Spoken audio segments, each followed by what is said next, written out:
Hello बच्चों, आज हम आपको हिंदी वाटिका से पाठ 1 कौन कविता पढ़ाने जा रहे हैं।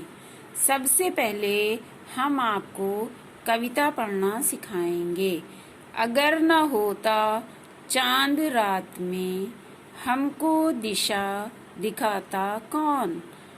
अगर न होता सूरज दिन को सोने सा चमकाता कौन। अगर न होती निर्मल नदियाँ, जग की प्यास बुझाता कौन।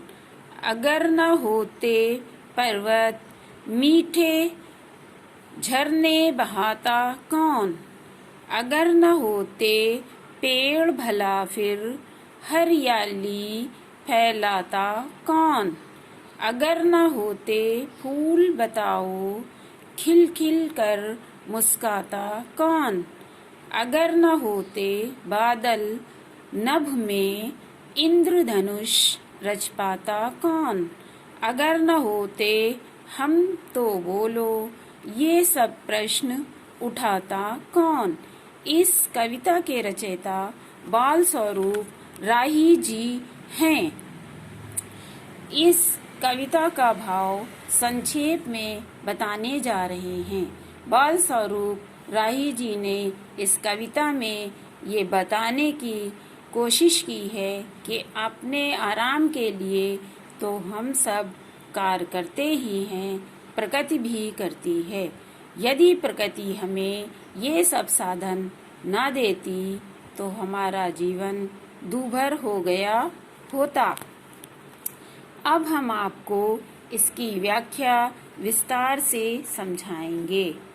अगर न होता चांद रात में, हमको दिशा दिखाता कौन। इसमें कवि के कहने का भाव ये है कि अगर रात को चांद ना होता, चांद के प्रकाश ना होता, तो हम अपने रास्ते को कैसे चल पाते। हमें अंधेरे में कुछ भी दिखाई ना देता। अगर न होता सूरज दिन को सोने सा चमकाता कौन। बच्चों, यहाँ पर हम ये बता रहे हैं कि अगर सूरज की किरणें दिन में आकर उजाला ना फैलाती तो यहाँ पर दिन में क्या होता, अंधकार होता। सूरज के निकलने से उसकी किरणें जमीन पर फैलने से प्रकाश आता है, जो हमारी धरती सोने जैसी चमकने लगती है। तभी हम अपना सफर दिन का कार्य कर पाते हैं। अगर न होती निर्मल नदियाँ, जग की प्यास बुझाता कौन। अगर इस संसार में साफ स्वच्छ नदियाँ ना होती तो हमारे संसार की प्यास कैसे बुझ पाती, कौन इस प्यास को बुझा पाता। अगर न होते पर्वत मीठे झरने बहाता कौन। अगर इस संसार में पर्वत न होते, पहाड़ न होते, गिरियां न होती, उनसे मीठे मीठे झरने जो निकलकर पृथ्वी पर बहते हैं, तो ये हमें कहाँ से प्राप्त होते। हम इनका स्वाद, मीठे झरनों के पानी का स्वाद कैसे ले पाते।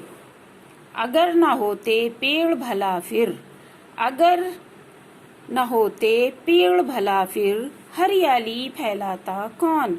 अगर ये पृथ्वी पर पेड़ पौधे न होते जिनके जरिए हमें चारों ओर हरियाली नजर आती है, तो ये भी हमें दिखाई ना देती।